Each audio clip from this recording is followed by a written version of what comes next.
தந்தை, மைந்தன், தூயாவி திருப்பேருக்கு மாட்சிமை மகிமை உண்டாகட்டும். ஆசீர்வாதமான பரிசுத்த ஞாயிறு தொழுகைக்கு நாம் ஆயத்தமாவோம். இணைந்து இல்லங்களிலிருந்து இந்த தொழுகையிலே கடவுளுடைய நாமத்தை மகிமைப்படுத்துவோம். கர்த்தர் நமக்கு கொடுக்கிற ஆசீர்வாதங்களை நம் வாழ்க்கையிலே நிறைவோடு பெற்றுக்கொள்வோம்.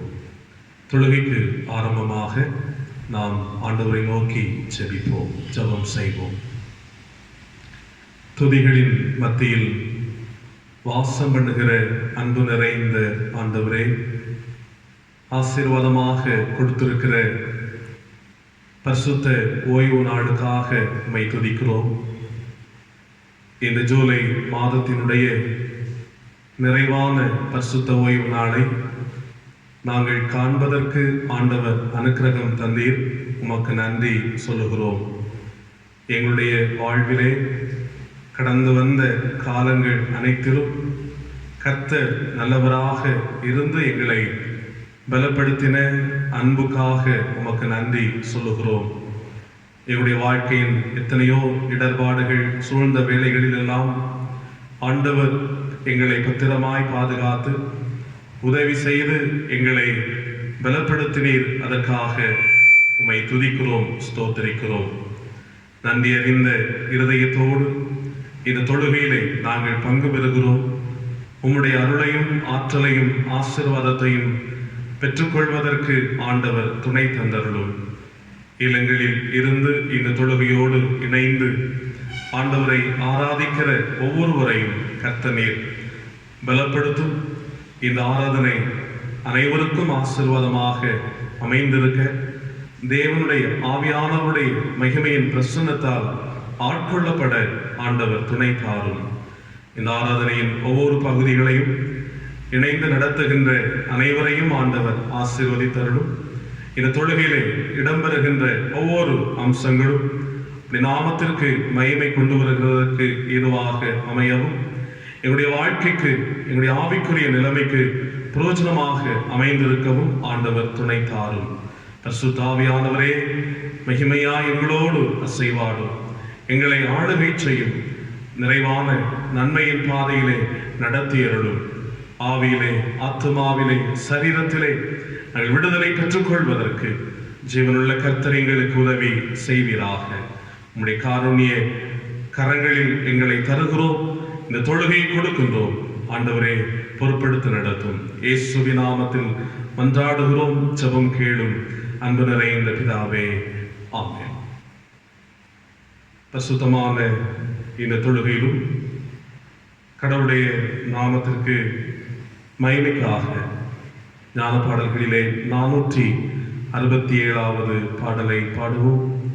சத்திய வேதமான விதை காலை மாலை விதைப்போம் எப்போதும் ஓய்வில்லாமலே.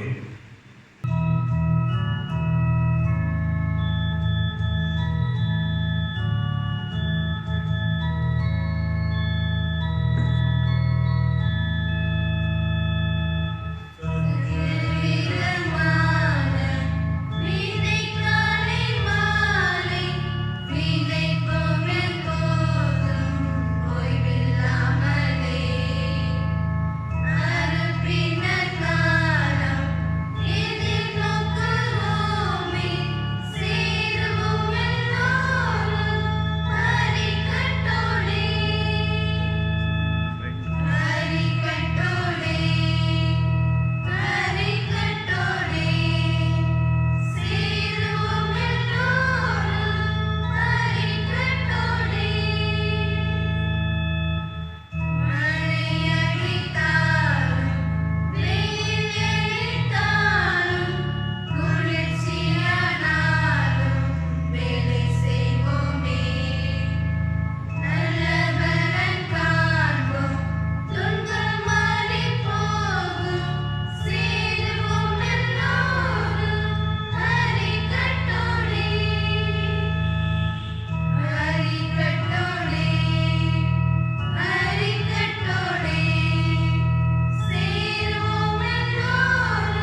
வழியாக கொடுக்கப்பட்ட முதலாம் வேதவாகம் எசேக்கியேல் 33ஆம் அதிகாரம் 1 முதல் 9 வரையிலான இறைவார்த்தைகள்.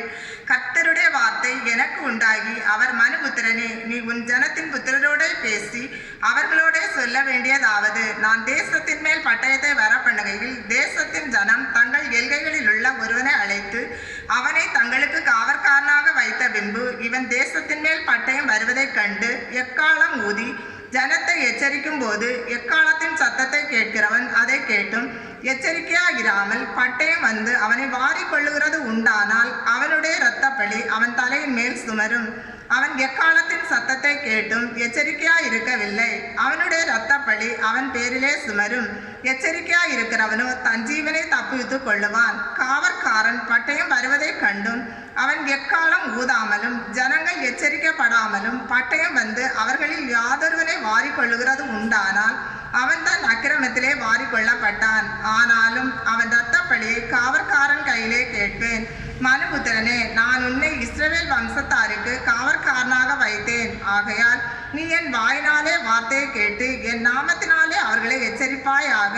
நான் துன்மார்க்கனை நோக்கி, துன்மார்க்கனே, நீ சாகவே சாவாய் என்று சொல்லுகையில், நீ துன்மார்க்கனை தன் துன்மார்க்கத்தில் இராதபடி எச்சரிக்கத்தக்கதாக அதை அவனுக்கு சொல்லாமற் போனால் அந்த துன்மார்க்கன் தன் அக்கிரமத்திலே சாவான். ஆனாலும் அவன் இரத்தப்பழியை உன் கையிலே கேட்பேன். துன்மார்க்கன் தன் வழியை விட்டு திரும்பும்படி நீ அவன் எச்சரித்தும் அவன் தன் வழியை விட்டு திரும்பாமற் போனால் அவன் தன் அக்கிரமத்திலே சாவான். நீயோ உன் ஆத்மாவை தப்புவிப்பாய் என்பதே.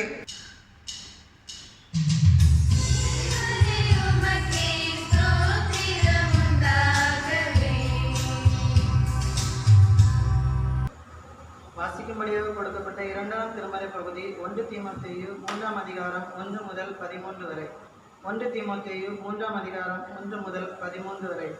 கண்காணிப்பை விரும்புகிறவன் நல்ல வேலையை விரும்புகிறான், இது உண்மையான வார்த்தை. ஆகையால் கண்காணியானவன் குற்றஞ்சாட்டப்படாதவனும் ஒரே மனைவியுடைய புருஷனும் ஜாக்கிரதை உள்ளவனும் தெளிந்த புத்தியுள்ளவனும் யோக்கியதை உள்ளவனும் அந்நியரை உபசரிக்கிறவனும் போதக சமர்த்தனுமாய் இருக்க வேண்டும்.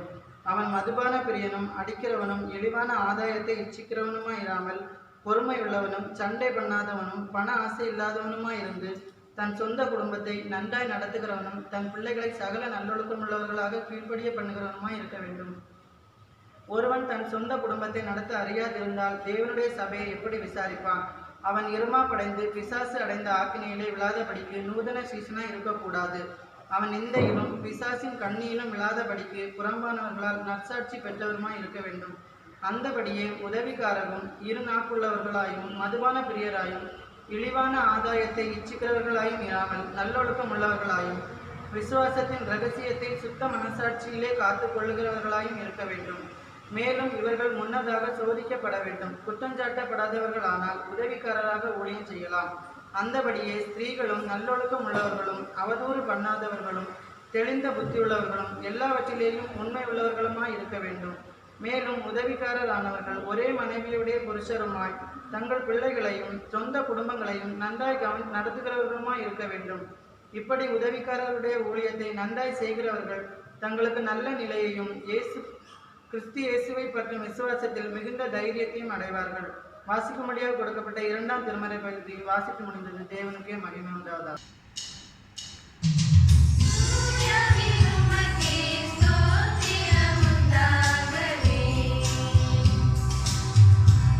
வாசிக்கும்படியாக கொடுக்கப்பட்ட நற்செய்தி பகுதி யோவான் எழுதின சுவிசேஷம் 21ஆம் அதிகாரம் வசனங்கள் 15 முதல் 19 முடிய. யோவான் 21ஆம் அதிகாரம் 15ஆம் வசனம் முதல் 19 முடிய. அவர்கள் போஜனம் பண்ணின பின்பு இயேசு சீமோன் பேதுருவை நோக்கி, யோனாவின் குமாரனாகிய சீமோனே, இவர்களிலும் அதிகமாய் நீ என்னிடத்தில் அன்பாயிருக்கிறாயா என்றார். அதற்கு அவன், ஆம் ஆண்டவரே, உம்மை நேசிக்கிறேன் என்பதை நீர் அறிவீர் என்றான். அவர், என் நாட்டுக்குட்டிகளை மேய்ப்பாயாக என்றார். 2ஆம் தரம் அவர் அவனை நோக்கி, யோனாவின் குமாரனாகிய சீமோனே, நீ என்னிடத்தில் அன்பாயிருக்கிறாயா என்றார். அதற்கு அவன், ஆம் ஆண்டவரே, உம்மை நேசிக்கிறேன் என்பதை நீர் அறிவீர் என்றான். அவர், என் ஆடுகளை மேய்ப்பாயாக என்றார். 3ஆம் தரம் அவர் அவனை நோக்கி, யோனாவின் குமாரனாகிய சீமோனே, நீ என்னை நேசிக்கிறாயா என்றார். என்னை நேசிக்கிறாயா என்று அவர் 3ஆம் தரம் தன்னை கேட்டபடியினாலே பேதுரு துக்கப்பட்டு, ஆண்டவரே, நீர் எல்லாவற்றையும் அறிந்திருக்கிறீர், நான் உம்மை நேசிக்கிறேன் என்பதையும் நீர் அறிவீர் என்றான். இயேசு என் ஆடுகளை மேய்ப்பாயாக என்றார். நீ இளவயதுள்ளவனாக இருந்தபோது உன்னை நீயே அரை கட்டி கொண்டு உனக்கு இஷ்டமான இடங்களிலே நடந்து திரிந்தாய். நீ முதிர் வயதுள்ளவனாகும் போது உன் கைகளை நீட்டுவாய். வேறொருவன் உன் அறையை கட்டிக்கொண்டு உனக்கு இஷ்டமில்லாத இடத்துக்கு உன்னை கொண்டு போவான் என்று மெய்யாகவே மெய்யாகவே உனக்கு சொல்லுகிறேன் என்றார். இன்ன விதமான மரணத்தினாலே அவன் தேவனை மகிமைப்படுத்த போகிறேன் என்பதை குறிக்கும்படியாக இப்படி சொன்னார். அவர் இதை சொல்லிய பின்பு அவனை நோக்கி, என்னை பின்பற்றி வா என்றார். வாசிக்கும்படியாக கொடுக்கப்பட்ட நற்செய்தி பகுதி வாசித்து முடிந்தாயிற்று. கிறிஸ்துவே உமக்கு மகிமை உண்டாவதாக. ஆமென்.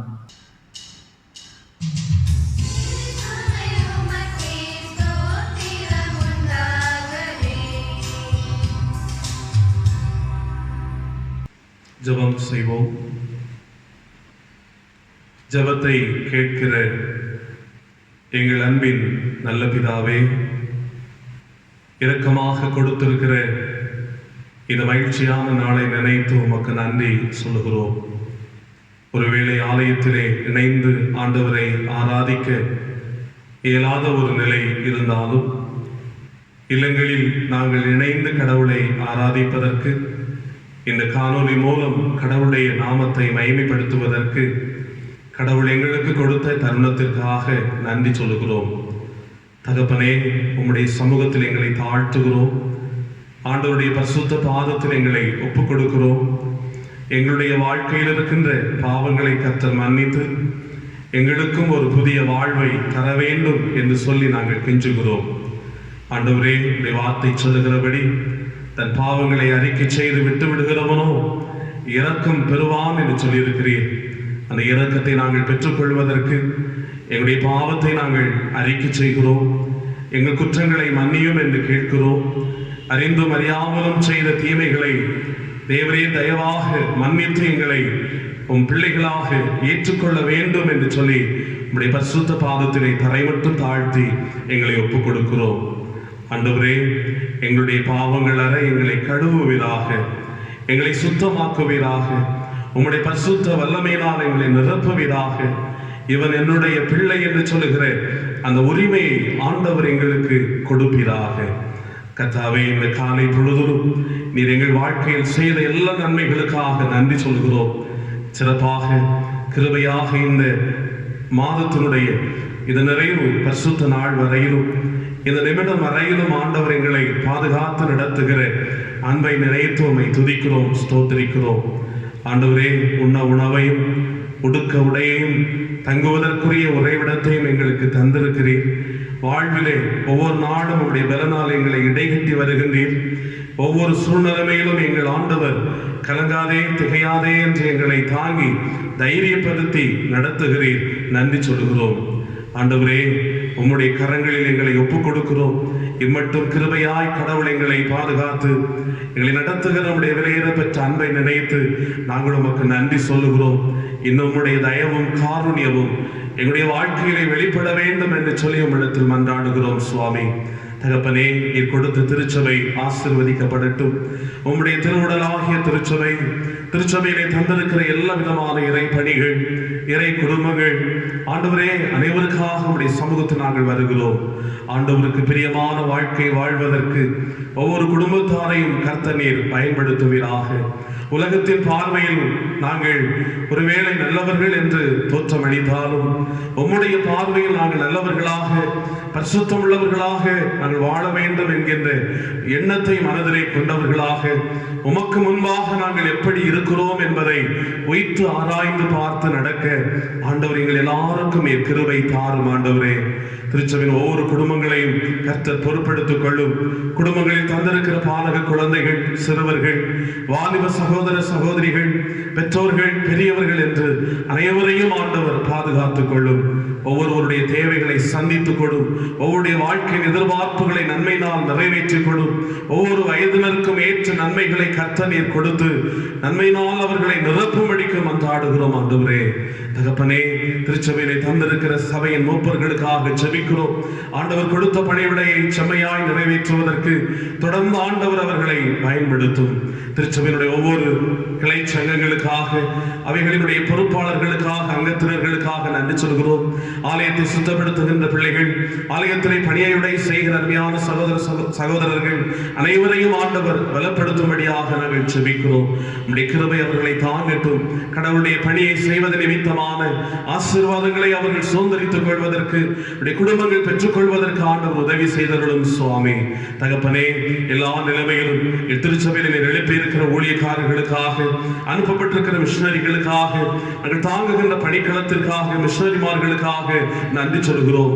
தாங்குகிற குடும்பங்களுக்காக ஜெபிக்கிறோம். ஆண்டவரே, ஊழியங்களை செய்கிற ஒவ்வொருவரையும் பத்திரமாய் காத்துக்கொள்ளும். ஆண்டவரே, இந்த ஊழியக்காரர்கள் மிஷனரிகள் மட்டுமல்ல, இன்னும் பல்வேறு நிலைகளிலே ஆண்டுடைய ஊழியத்தை செய்கிற எல்லா ஊழியக்காரர்களுக்காக, மிஷனரிகளுக்காக நாங்கள் ஜெபிக்கிறோம். உம்முடைய சுவிசேஷ பணியை செய்கிற, உம்முடைய நாமத்தை மகிமைப்படுத்துகிற நிலைமையிலே பல்வேறு சூழல்களில் கடவுளுடைய பணியை ஆற்றுகின்ற எல்லாரையும் கர்த்தருடைய கரத்திலே கொடுக்கிறோம். உம்முடைய பணியை செய்வது நிமித்தமான மேன்மைகளை கர்த்தர் அவர்களுக்கு கொடும். அவள் மூலமாக கர்த்தருடைய பணிகள் நிறைவேற்றப்படுகின்ற பொழுது ஆண்டுடைய நாமம் மகிமைப்படவும், அநேக மக்கள் இருளிலிருந்து வெளிச்சத்தை கண்டுகொள்ளத்தக்கதாக, நெருக்கப்பட்டிருக்கிற அனுபவத்திலிருந்து விடுதலையின் வாழ்வை கண்டுகொள்ளத்தக்கதாக ஆண்டவர் துணை தாரும் கர்த்தாவே. தகப்பனே, திருச்சபையினுடைய ஒவ்வொரு குடும்பங்களிலும் இருக்கின்ற எல்லா விதமான தேவைகளையும் ஆண்டவர் சந்தித்துக் கொடுப்பீராக. ஒவ்வொரு வாழ்க்கையிலும் இருக்கிற நன்மைகளின் தேவைகளை ஆண்டவர் வாஞ்சங்களை நிறைவேற்றி கொடுப்பீராக சுவாமி. குழந்தை செல்வங்களை கொடுத்தருளும். திருமண காரியங்களை கர்த்தர் வாய்க்க செய்தருளும். வேலை வாய்ப்புகளை கர்த்தர் உருவாக்கி தந்தருளும். உயர் கல்விகளினுடைய வாய்ப்புகளை கர்த்தர் நீர் கொடுத்தருளும். ஒவ்வொரு கைகளின் பிரயாசங்களை கர்த்தர் நீர் ஆசீர்வதித்தருளும். இல்லங்களினுடைய கட்டுமான பணிகளிலே தேவனுடைய ஆசீர்வாதம் தங்கியிருக்கட்டும். ஆண்டவரே, என்னென்ன தேவைகளோடு உடைய பிள்ளைகள் இருக்கிறார்களோ அந்த தேவைகளை கர்த்தர் நிறைவேற்றி கொடுப்பீராக. என் ஜனங்கள் ஒருபோதும் வெட்கப்பட்டு போவது இல்லை என்று சொன்னீரே ஆண்டவரே, அந்த வார்த்தையை கர்த்தர் நிலைப்படுத்துவீராக. உடைய பிள்ளைகளை ஆசீர்வதிப்பீராக தகப்பனே. ஆண்டவரே, நெருக்கங்களின் மத்தியிலே, வியாதிகளின் மத்தியிலே, பலவீனங்களோடு வாழ்ந்து கொண்டிருக்கிற பிள்ளைகளுக்காக ஜெபிக்கிறோம். மருத்துவமனையிலும் இல்லங்களிலும் இருந்து வேதனையுற்றுக் கொண்டிருக்கிற மக்களுக்கு ஆண்டவர் விடுதலை தாரும். நானே ஒரு பரிகாரியாகிய கர்த்தர் வியாதியை உன்னை விட்டு விலக்குவேன் என்று சொன்னீரே ஆண்டவரே. வார்த்தையின்படி உடைய பிள்ளைகளுக்கு பரிகாரியாக, வியாதியை விலக்குகிற கர்த்தராக ஆண்டவர் இருப்பீராக. சோர்ந்து போகிற நேரங்களிலே பலன் கொடுப்பீராக. சத்துவம் இல்லாத நேரங்களிலே சத்துவத்தை பெருக பண்ணுவீராக. பிள்ளைகளை கர்த்தர் ஆசீர்வதிப்பீராக. படிக்கிற பிள்ளைகளை ஆசீர்வதியும் தகப்பனே. அவருடைய எதிர்காலம் நன்மையாக இருக்கட்டும். அவருடைய கைகளின் பிரயாசங்களை ஆசீர்வதித்துக் கொடும். அவர் செய்கிற சிறிய ஒவ்வொரு முயற்சிகள் அதன் ஆசீர்வாதமான ஒரு விளைவை பெற்றுக்கொள்ளத்தக்கதான ஆண்டவரை நிலைமையை கொடுக்கும்படியாக ஜெபிக்கிறோம். கர்த்தர் ஆசீர்வதித்தருளும். தூர இடங்களிலே, அயல் நாடுகளிலே இருக்கிற எங்கள் அன்பானவர்களுக்காக நாங்கள் ஜெபிக்கிறோம். அந்த இடங்களில் தம்முடைய பிள்ளைகளை ஆண்டவர் காத்துக்கொள்ளும். குறிப்பாக ஒரு நெருக்கடியான இந்த காலங்களிலே எந்த கஷ்டங்களும் அவர்களை அணுகிவிடாதபடிக்கு கர்த்தர் அவர்களை பாதுகாத்துக் கொள்ளும் ஐயா. சிலர் தங்களுடைய வேலைகளை தொடர முடியாதபடிக்கு இருக்கிற நிலைமையை நாங்கள் அறிகிறோம், கேள்விப்படுகிறோம். ஆண்டவரே, அந்த பிள்ளைகளுக்காக நாங்கள் ஜெபிக்கிறோம். அவருடைய வாழ்க்கையிலே கர்த்தர் நீர் உதவி செய்வீராக. அவருடைய வாழ்விற்குரிய பணிகளை அவர்கள் செய்வதற்கு ஆண்டவர் நீர் துணை கொடுக்கும்படியாக நாங்கள் ஜெபிக்கிறோம். ஒரு வழி அடைபடும் பொழுது புதிய வழியை நீர் திறந்து கொடுக்கிறவர் அல்லவோ. வனாந்தரத்திலே வழியையும் அவாந்தர வழியிலே ஆறுகளையும் உண்டாக்குகிறவர் அல்லவோ. பிள்ளைகளுடைய வாழ்க்கைக்குரிய வழிகளை ஆண்டவர் ஏற்படுத்தி கொடுப்பீராக சுவாமி. தகப்பனே, நீர் கொடுத்த எங்கள் கிராமத்தை ஆசீர்வதித்து நீர் நடத்தும். கிராமத்தில் எல்லா மக்களையும் நீர் பாதுகாத்துக் கொள்ளும். ஒவ்வொருடைய வாழ்க்கையிலும் கர்த்தருடைய பாதுகாப்பு இருக்கட்டும் ஐயா. குறிப்பாக இந்த கொரோனாவினுடைய பாதிப்புகள் ஆண்டவரே கிராமங்களிலே, இந்த பகுதிகளிலே, சுற்று வட்டாரங்களிலே அது வந்து விடாதபடிக்கு எல்லா மக்களையும் கர்த்தர் நீர் காத்துக் கொள்ளும்படியாக நாங்கள் ஜெபிக்கிறோம். ஆண்டவரே தகப்பனே, இந்த தேசத்தை கர்த்தர் பாதுகாத்துக் கொள்ளும். உலகத்தின் மக்களை கர்த்தர் பாதுகாத்துக் கொள்ளும். ஆண்டவரே, குறிப்பாக இந்த கொரோனாவினுடைய பாதிப்புகளினாலே எத்தனையோ மக்கள் ஆண்டவரை பாதிக்கப்பட்டுக் கொண்டிருக்கிறார்கள். மருத்துவமனை சிகிச்சை பெற்றுக் கொண்டிருக்கிறார்கள். உயிருக்காக போராடி கொண்டிருக்கிறார்கள். ஆண்டவரே, இந்த நோய்க்குரிய அச்சத்தோடு வாழ்ந்து கொண்டிருக்கிறார்கள் சுவாமி. தேவரே, அவர்களை பாதுகாத்துக் கொள்ளும். ஜீவனை வாழ்வை கொடுத்தருளும் ஆண்டவரே. உயிர்கள் பலியாகாதபடிக்கு தேவரீருடைய பாதுகாப்பு கடந்து வரட்டும். மனதுருக்கத்தின் ஆண்டவர் தேவரீர் இந்த காரியங்களை மாற்றி ஆண்டவரே இந்த கொள்ளை நோயினுடைய தீவிரங்களை தடுத்து இந்த பாதிப்புகள் முற்றிலுமாக எல்லா நாடுகளிலும் இருந்து மாறத்தக்கதாக, இந்த கொள்ளை நோய் நிறுத்தப்படத்தக்கதாக ஆண்டவரே நீர் உதவி செய்வீராக. அதற்கு ஏற்ற மருந்துகள் கண்டுபிடிக்கப்படத்தக்கதாக, அதற்குரிய பரிகாரங்கள் கொடுக்கப்படத்தக்கதாக தேவரீர் அனுக்கிரகம் செய்வீராக ஆண்டவரே. இந்த நிலைமையிலே மக்களுடைய வாழ்வுக்காக உழைத்துக் கொண்டிருக்கிற தலைவர்களுக்காக, அதிகாரிகளுக்காக, ஒவ்வொரு துறைகளிலும் பணி செய்கிற அன்புக்குரியவர்களுக்காக நாங்கள் ஜெபிக்கிறோம். ஆண்டவர் அவர்களையும் பாதுகாத்துக் கொள்ளும். அரசு எடுத்துக் கொள்ளுகிற முயற்சிகளை கர்த்தர் வாய்க்க செய்யும். தேவன் எல்லாவற்றிலும் நீர் உதவி செய்வீராக தகப்பனே. இந்த காலங்களிலே வாழ்க்கையினுடைய அனுதின வாழ்வினுடைய காரியங்களை செய்ய முடியாதபடிக்கு பல விதங்களிலே கஷ்டப்பட்டுக் கொண்டிருக்கிற மக்களுடைய விடுதலைக்காக நாங்கள் ஜெபிக்கிறோம். ஆண்டவரை வறுமையிலே வாழ்ந்து கொண்டிருக்கிற மக்கள் உண்டு. தொழில்களை செய்ய முடியாதபடிக்கு முடங்கிக் கொண்டிருக்கிற சூழல்கள் உண்டு. வாழ்க்கையினுடைய பொருளாதாரத்தின் நிலைமையிலே பின்தங்கி இருக்கிற ஒரு நிலைமைகள் உண்டு. என்ன செய்வோம் என்று கலக்கத்தோடு வாழ்ந்து கொண்டிருக்கிற சூழல்கள் உண்டு. ஆண்டவரே, இவைகளிலே ஒரு வழிகளை நீர் ஏற்படுத்தி கொடுங்க கர்த்தாவே. ஒரு புதிய பாதைகளை ஏற்படுத்தி தாரும். மக்கள் சோர்ந்து போகாதபடிக்கு, கலங்கி விடாதபடிக்கு ஒரு புதிய வழிகளை கர்த்தர் நீர் ஏற்படுத்தி கொடுக்கும்படியாக ஜெபிக்கிறோம் ஆண்டவரே. உலகமெங்கிலும் தேவனுடைய சமாதானமும் சுகவாழ்வும் வெளிப்படும்படியாக மன்றாடுகிறோம் தகப்பனே. உலகமெங்கும் இருக்கிற மக்களை கர்த்தர் காத்து நடத்தும். பாவ வாழ்வுக்குள்ளாக சென்று கொண்டிருக்கிற மக்களை ஆண்டவர் மீட்டெடுத்து ரட்சிப்பின் பாதையிலே நடத்தும் ஆண்டவரே. ரட்சகராக இயேசுவை கண்டுகொள்ளட்டும் ஆண்டவரே. பரலோகத்தினுடைய ராஜ்யத்திற்கு பங்காளிகளாக ஒவ்வொருவரும் மாறும்படிக்கு ஆண்டவர் துணை தருவீராக கர்த்தாவே. தகப்பனே, எங்கள் கன்னியாகுமரி பேராயத்திற்காக நன்றி சொல்லுகிறோம். எங்களுடைய கண்ணியத்திற்குரிய பேராயருக்காக நன்றி சொல்லுகிறோம். பேராயர் அவருடைய குடும்பத்தை கர்த்தர் ஆசீர்வதியும், பாதுகாத்துக் கொள்ளும். பேராயத்தின் நிறுவனங்கள், பேராயத்தின் திருச்சபைகள் ஆண்டவரே, ஊழியத்தை செய்கிற அருமையான ஊழியக்காரர்கள், ஒவ்வொரு நிறுவனங்களிலும் தந்திருக்கிற பொறுப்பாளர்கள், என்னுடைய பேராயத்தினுடைய தலைவர்கள், என்னுடைய பேராயத்தில் கர்த்தர் கொடுத்திருக்கிற ஆண்டவருடைய ஜனங்கள் எல்லாரையும் கர்த்தர் பாதுகாத்து நடத்தும். ஆண்டவருடைய சத்தத்தை கேட்டு வேதத்தினுடைய வசனத்தின்படி நடக்கிற அனுபவங்களை எல்லாருக்கும் தாரும் ஆண்டவரே. கர்த்தருக்கு பயப்படுகிற பயத்தோடு வாழ்வதற்கு உதவி செய்வீராக. பெரிய காரியங்களை செய்யும் ஆண்டவரே. தகப்பனே, இல்லங்களிலிருந்து இந்த தொழுகையில் இணைந்து கொண்டிருக்கிற மக்களுக்காக, குறிப்பாக இந்த ஜெப நேரத்திலே ஜெபித்துக் கொண்டிருக்கிற பிள்ளைகளுக்காக ஜெபிக்கிறோம். கர்த்தருடைய ஜெபங்களை கர்த்தர் கேட்பீராக. ஜெபத்தை கேட்கிறவன் நீர், புறமே தள்ளுகிற தெய்வமல்ல நீர் சுவாமி. உடைய பிள்ளைகளுடைய குரல்களை கேட்டருளும், விண்ணப்பங்களை கேட்டருளும். அவருடைய வாழ்க்கையை கட்டியெழுப்பும் ஆண்டவரே. ஆசீர்வதிப்பீராக. தொடர்ந்து வருகிற நாட்கள் நன்மையாய் இருக்கட்டும் ஆண்டவரே. எங்களுக்கு முன்பதாய் இருக்கிற காலங்கள் ஆசீர்வாதமாய் இருக்கட்டும் ஆண்டவரே. ஆலயங்கள் திறக்கப்படத்தக்கதாக உதவி செய்யும் ஐயா. ஆராதனைகளை கடவுளுடைய ஆலயத்திலே ஒன்றாக இணைந்து நாங்கள் தேவனுடைய நாமத்தை மகிமைப்படுத்துகின்ற அந்த காலங்களை ஆண்டவர் கொடுக்கும்படியாக நாங்கள் ஜெபிக்கிறோம். பெரிய மாற்றங்களை தாரும். அற்புதங்களையும் அதிசயங்களையும் நன்மைகளையும் கண்டுகொள்ள கிருபை தாரும். தரை மட்டும் எங்களை தாழ்த்துகிறோம் ஆண்டவரே.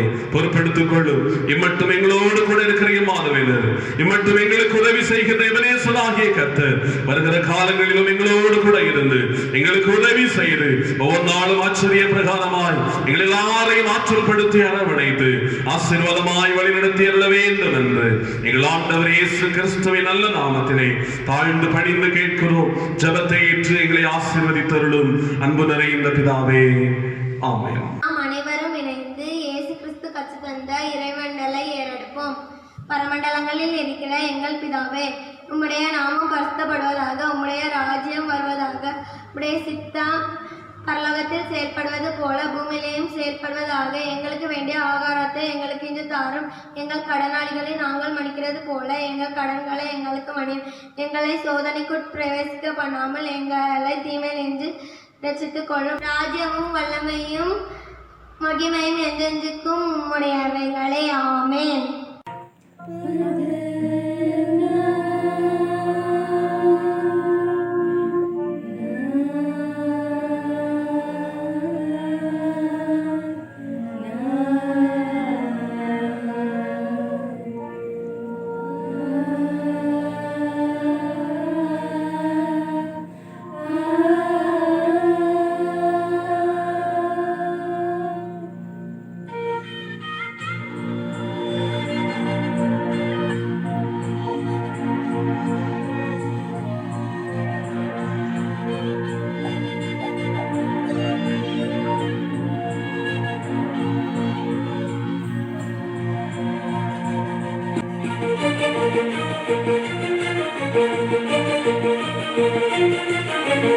உன்னில் பழுது ஒன்றுமில்லை. உன்னில் பழுது ஒன்றுமில்லை. நீதான் பூரண ரூபவதி. உன்னில் பழுது ஒன்றுமில்லை. நீதான் பூரண ரூபவதி. என் இருதயத்தை கவர்ந்து கொண்டவளே, கவர்ந்து கொண்டவளே, என் இருதயத்தை கவர்ந்து கொண்டவளே. நீ என் மனவாளி, உன் ஆத்துமனேசன் நான் தானே. உன்னில் பழுது ஒன்றுமில்லை. நீதான் பூரண ரூபவதி. உன்னில் பழுது ஒன்றுமில்லை. நீதான் பூரண ரூபவதி.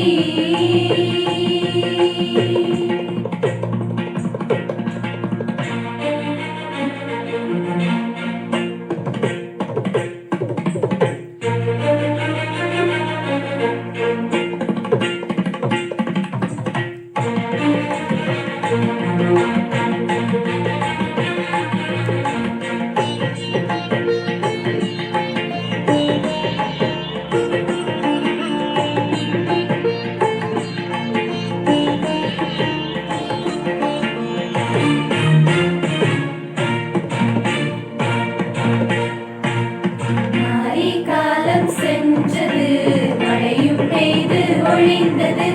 மாரி காலம் சென்றது, மழையும் பெய்து ஒழிந்தது. பூமியிலே புஷ்பங்கள் பூத்து குலுங்குது. பூமியிலே புஷ்பங்கள் பூத்து குலுங்குது. Marisa சனிபா மமரி Marisa. குருவிகள் பாடும் காலம் வந்ததே. காட்டு புறாவின் சத்தம் கேட்குதே. குருவிகள் பாடும் காலம் வந்ததே. காட்டு புறாவின் சத்தம் கேட்குதே. என் பிரியமே நீ ரூபவதி, எழுந்து வா. என் பிரியமே நீ ரூபவதி, எழுந்து வா. உன்னில் பழுது ஒன்றுமில்லை. சனி பமரிசா. உன்னில் பழுது ஒன்றுமில்லை.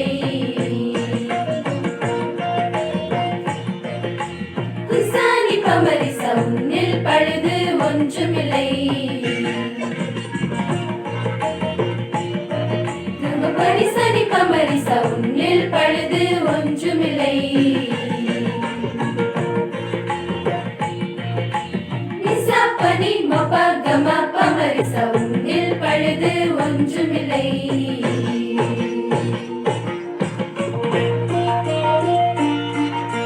சசரி கம பம பமகரி. சசரி கம பம ப. சசரி கம பம பமகரி. சசரி கம பம ப. சசரி கம பம பமகரி. சசரி கம பம ப. சசரி கம பம பமகரி. சசரி கம பம ப.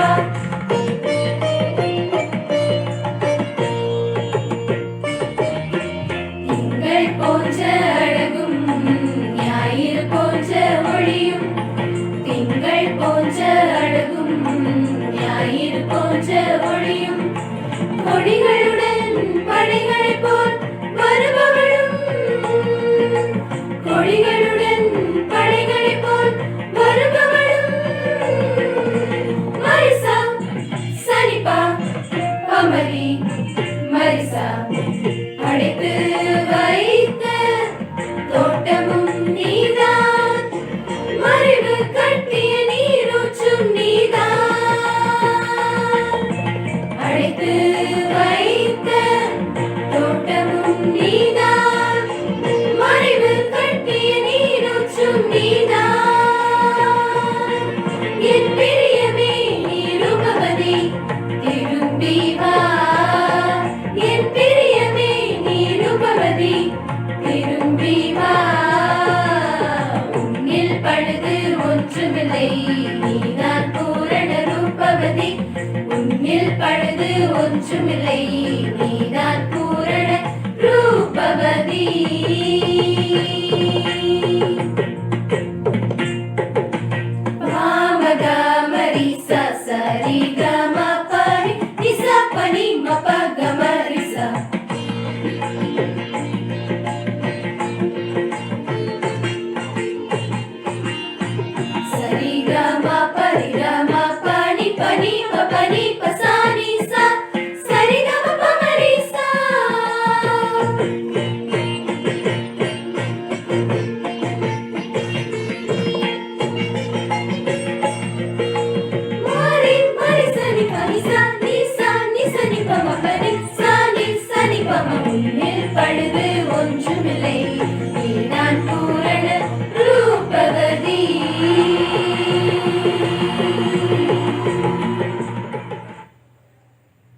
கிறிஸ்துவுக்குள் அன்புக்குரிய சகோதர சகோதரிகளே,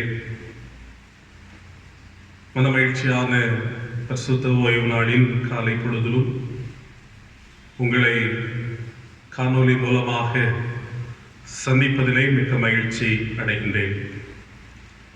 நாம் வாழ்ந்து கொண்டிருக்கின்ற நாட்கள் இந்த COVID-19 மிக கடினமான ஒரு பாதிப்புகளின் நாட்கள்.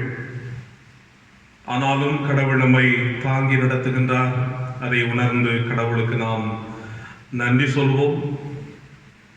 இன்னமும் நம்முடைய நாட்டில் மட்டுமல்ல, உலக நாடுகளிலும் பாதிப்புக்குள்ளாகி இருக்கின்ற மக்கள் பாதுகாக்கப்பட வேண்டும், அவருடைய ஜீவன் காக்கப்பட வேண்டும் என்பதற்காக நாம் ஜெபிப்போம். இந்த கொள்ளை நோயினுடைய தீவிரங்கள் நிறுத்தப்பட்டு இயல்பு நிலைமை திரும்பும்படியாக இறைவனிடத்திலே நாம் அனுதின ஜெபங்களை வேகமாக தீவிரப்படுத்துவோம். நிச்சயமாக கடவுள் வருகின்ற காலங்களை ஒரு விடுதலையின் காலங்களாக கடவுள் நமக்கு கொடுக்கட்டும். இந்த உலகத்தில் தேவனுடைய திட்டம் நிறைவேறவும், கடவுளுடைய கிருபையும் சமாதானமும் எல்லா மக்களுடைய வாழ்விலும் வெளிப்படவும் நாம் ஜெபிப்போம், செயல்படுவோம். கடவுள் நம்மோடு கூட இருப்பாராக. இந்த காலை பொழுதிலும் நம்முடைய தியானத்திற்காக தென்னிந்திய திருச்சபை மூலமாக தரப்பட்டிருக்கின்ற கருப்பொருளினுடைய அடிப்படையிலே நீங்கள் இறை பணியாளர்கள் என்கின்ற தலையங்கத்தில் உங்களோடு ஆண்டவருடைய வார்த்தையை பகிர்ந்து கொள்ள ஆசைப்படுகிறேன். ஆதாரமாக தரப்பட்டிருக்கின்ற திருமறை வசனம் எசேக்கியேல் 33ஆம் அதிகாரம் 7ஆம் வசனம். மனுபுத்திரனே, நான் உன்னை இஸ்ரவேல் வம்சத்தாருக்கு காவல்காரனாக வைத்தேன். ஆகையால் நீ என் வாயினாலே வார்த்தையை கேட்டு என் நாமத்தினாலே அவர்களை எச்சரிப்பாயாக. கடவுள் எசேக்கியேல் தீர்க்கதரிசியினிடத்திலே சொல்லுகின்ற ஒரு வார்த்தை தான், உன்னை இஸ்ரவேல் மக்களுக்கு காவல்காரனாக வைத்திருக்கிறேன். அந்த எசேக்கியேல் 33ஆம் அதிகாரம் 1 முதல் 9 வசனங்களை படிக்கிற போது ஆண்டவர் தீர்க்கனாகிய எசேக்கியேலின் மூலமாய் அந்த மக்களோடு பேசுகின்றார். உங்களில் ஒருவன் காவல்காரனாக ஏற்படுத்தப்பட வேண்டும். ஆண்டவர் எசேக்கியேலை பார்த்து சொல்லுகின்றார், நீ காவல்காரன். உன்னுடைய ஜனத்தினிடத்திலே ஒவ்வொரு எல்கைகளிலிருந்தும் ஒருவன் காவல்காரனாக ஏற்படுத்தப்பட வேண்டும் என்று ஒரு பாதுகாக்கின்ற பணியாளர்களாக எசேக்கியேலையும் அந்த ஜனங்களையும் கடவுள் அழைக்கின்றதை நாம் பார்க்கிறோம். மட்டுமல்ல, அவருடைய பணி என்ன என்பதையும் அங்கே சொல்லுகின்றார். ஆகவே அவர் அந்த பகுதியிலே குறிப்பிடுகின்ற ஒன்று, எல்லாருமே கடவுளுடைய பணியாளர்கள். பேதுரு அப்போஸ்தலர் தன்னுடைய 1 பேதுரு 2ஆம் அதிகாரம் 9ஆம் வசனத்திலே சொல்லுகிற போது, நீங்களோ தெரிந்து கொள்ளப்பட்ட சந்ததியாயும் ராஜரீகமான ஆசாரிய கூட்டமாயும் பரிசுத்த ஜாதியாயும் அவருக்கு சொந்தமான ஜனமாயும் இருக்கிறீர்கள் என்று சொல்லுகிறார்.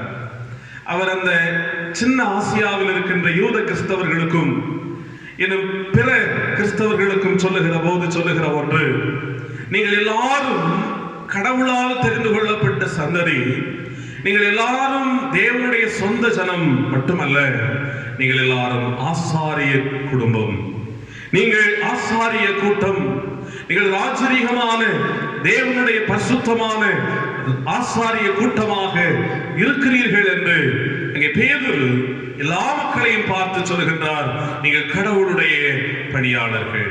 அன்புக்குரியவர்களே, ஒவ்வொரு கிறிஸ்தவனும் ஆண்டவருடைய பணியாளர்கள்.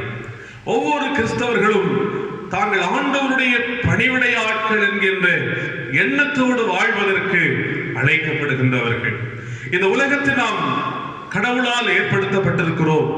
கடவுளுடைய மாட்சிமையை இந்த உலகத்தில் வெளிப்படுத்துவதற்காக நாம் உருவாக்கப்பட்டிருக்கிறோம். ஆகவே நாம் கடவுளுடைய பணியாளர்கள் என்பதை உணர்ந்து, கடவுள் என்ன நோக்கத்தோடு நம்மை இந்த உலகத்திலே ஏற்படுத்தி இருக்கிறார் என்பதை புரிந்து கொண்டு நாம் வாழ்வது, செயல்படுவது நலமான ஒன்று.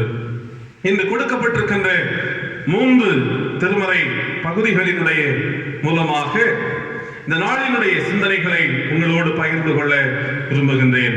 எசேக்கியேல் 33 1 முதல் 9 வசனங்கள், 1 தீமோத்தேயு 3ஆம் அதிகாரம் 1 முதல் 13 வசனங்கள், யோவான் 21ஆம் அதிகாரம் 15 முதல் 19 வசனங்கள். இந்த 3 பகுதிகள் நாம் கடவுளுடைய பணியாளர்கள் என்று சொல்வதனுடைய கருத்துக்களை உங்களோடு நான் பகிர்ந்து கொள்ள விரும்புகின்றேன். எப்படிப்பட்ட இறை பணியாளர்களாக நீங்களும் நானும் வாழ வேண்டும்? நாம் எல்லாரும் கடவுளுடைய பணியாளர்கள், கடவுளுடைய பணிவிடை ஆட்கள், பணியாளர்களாக வாழ வேண்டியவர்கள் என்று நாம் திருமறையிலே சிந்தித்தோம். ஆகவே நாம் எப்படிப்பட்ட இறை பணியாளர்களாக இருக்க வேண்டும்? ஏதோ பெயரளவிலே இறை பணியாளர்கள் என்று சொல்லுகின்ற நிலையிலே வாழுகின்றவர்களாக அல்ல, நாம் எப்படிப்பட்ட இறைப்பணியாளர்களாக இருக்க வேண்டும் என்று திருமறை சொல்லுகின்ற, குறிப்பாக இந்த நாளினுடைய திருமறை பகுதிகள் சொல்லுகின்ற 2 கருத்துக்களை உங்களோடு கூட பகிர்ந்து கொள்ள விரும்புகின்றேன். ஒன்று, இறைப்பணியாளர்கள் மாற்றுருவாக்கம் பெற்ற பணியாளர்கள். இறைப்பணியாளர்கள் மாற்றுருவாக்கம் பெற்ற பணியாளர்கள். 1 தீமோத்தேயு 3ஆம் அதிகாரம் 1 முதல் 13 வசனங்களை நாம் படிக்கிற போது பவுல் அங்கே தீமோத்தேயுவுக்கு கடிதம் எழுதுகிறார். அந்த கடிதத்திலே சொல்லுகின்றார், கடவுளுடைய பணியாளர் என்று சொல்லுகிறவர்கள் மாற்றுருவாக்கம் பெற்றவர்களாக, மாற்றம் பெற்றவர்களாக செயலாற்ற வேண்டும், வாழ வேண்டும் என்று சொல்லுகிறார். அவர் அங்கே சொல்லுகிற போது அங்கே ஊழியக்காரர்கள் என்று எல்லா மக்களையும் இணைத்து சொல்லுகின்றார். அது சபையினுடைய மூப்பர்கள் என்று மட்டுமல்ல, சபையினுடைய போதகர்கள் என்று மட்டுமல்ல, சபை மக்களாக இருக்கின்ற எல்லாரையும் இணைத்து, கடவுளுடைய பிள்ளைகள் என்று சொல்லுகின்ற எல்லாரையும் உட்படுத்தி சொல்லுகின்றார், நாம் எல்லாரும் கடவுளுடைய பணியாளர்கள். ஆகவே கடவுளுடைய பணியாளர்கள் என்று சொல்லுகின்ற போது நாம் மாற்றுருவாக்கம் பெற்ற பணியாளர்களாக வாழ வேண்டும், ஒரு மாற்றம் பெற்றவர்களாக நாம் செயல்பட வேண்டும் என்று அங்கே தீமோத்தேயுவுக்கு பவுல் அந்த கடிதத்தை எழுதுகிற போது சொல்லுகின்றார். அந்த 1 தீமோத்தேயு 3ஆம் அதிகாரம் முதல் 13 வசனங்களை நீங்கள் படித்து பாருங்கள். ஒரு மாற்றம் பெற்ற வாழ்க்கையை குறித்து, அங்கே இறைப்பணியாளர்களிடத்திலே காணப்பட வேண்டிய வாழ்வை குறித்து அங்கே பவுல் குறிப்பிடுகின்றார். சொல்லுகிற போது சொல்லுகிறார், குற்றம் சாட்டப்படாத ஒரு வாழ்க்கை, தங்களுடைய வாழ்விலே கபடமற்ற அல்லது களங்கமில்லாத ஒரு வாழ்க்கை, ஜாக்கிரதையோடு வாழ்ந்து கொண்டிருக்கிற ஒரு வாழ்க்கை, பிறரிடத்திலே அன்பு காட்டி பிறரை உபசரிக்கின்ற ஒரு வாழ்வு, தன்னுடைய வாழ்விலே வன்முறைக்கு இடம் கொடாத ஒரு வாழ்வு நிலை, பொருளாசையற்ற ஒரு வாழ்க்கை, சண்டை கொள்ளாத ஒரு வாழ்க்கை. அவர் சொல்லுகிற போது சொல்லுகிறார், நற்சாட்சியுடைய ஒரு வாழ்க்கை, நல்லொழுக்கத்தோடு வாழுகின்ற ஒரு வாழ்க்கை. இந்த வாழ்க்கை எல்லாம் ஒரு இறைப்பணியாளரிடத்திலே இருக்க வேண்டும். அவர்கள் மாற்றுருவாக்கம் பெற்றவர்களாக, இந்த பண்புகளை வாழ்க்கையிலே பெற்றுக்கொண்டவர்களாக அவர்கள் வாழ வேண்டும் என்று தெளிவாக சுட்டிக்காட்டுகின்றார். அன்புக்குரியவர்களே, நாம் எல்லாரும் இறைப்பணியாளர்கள் என்று நாம் சிந்தித்தோம். எல்லாரும் கடவுளுடைய பணியாட்கள் என்று கடவுளுடைய வார்த்தை நமக்கு சொல்லுகின்றது. அப்படி இருக்கின்ற போது நாம் மாற்றுருவாக்கம் பெற்றவர்களாக இருக்கிறோமா? நம்முடைய வாழ்க்கையிலே என்ன மாற்றங்கள் காணப்பட்டிருக்கின்றது, எந்தெந்த நிலைமையிலே நம்முடைய வாழ்க்கை சரியாக அமைந்து கொண்டிருக்கிறது யோசித்து பாருங்கள். ஒரு நற்சாட்சியினுடைய வாழ்க்கை எனக்கு இருக்கிறதா? பிறர் என்னை பற்றி நல்லவர்கள் என்று சொல்லுகின்ற அளவிற்கு என்னுடைய வாழ்க்கை அமைந்திருக்கிறதா என்பதை யோசித்து பார்த்துக் கொள்வோம். நல்லொழுக்கம் உள்ளவனாக என்னுடைய வாழ்க்கையில் நான் வாழ்ந்து கொண்டிருக்கிறேனா என்பதை யோசித்து பார்த்துக் கொள்வோம். நான் செய்கின்ற செயல்கள் என்ன, என்னுடைய வாழ்க்கையில் வார்த்தைகள் எப்படிப்பட்டதாக இருக்கின்றது, என்னுடைய நடக்கைகள் எப்படிப்பட்டதாக இருக்கின்றது, என்னுடைய வாழ்வு நிலை இந்த சமூகத்திலே எப்படிப்பட்ட ஒரு நிலைமையாக அமைந்திருக்கிறது என்று தெளிவாக சிந்தித்து பார்ப்பதற்கு நாம் அழைக்கப்படுகின்றோம். மற்றொரு வாக்கத்தை நாம் பெற்றுக்கொள்ளாமல் இருக்கின்ற பொழுது நாம் கடவுளுடைய பணியாளர்கள் என்று சொல்வதற்கு எந்த விதத்திலும் ஏற்புடையவர்கள் அல்ல.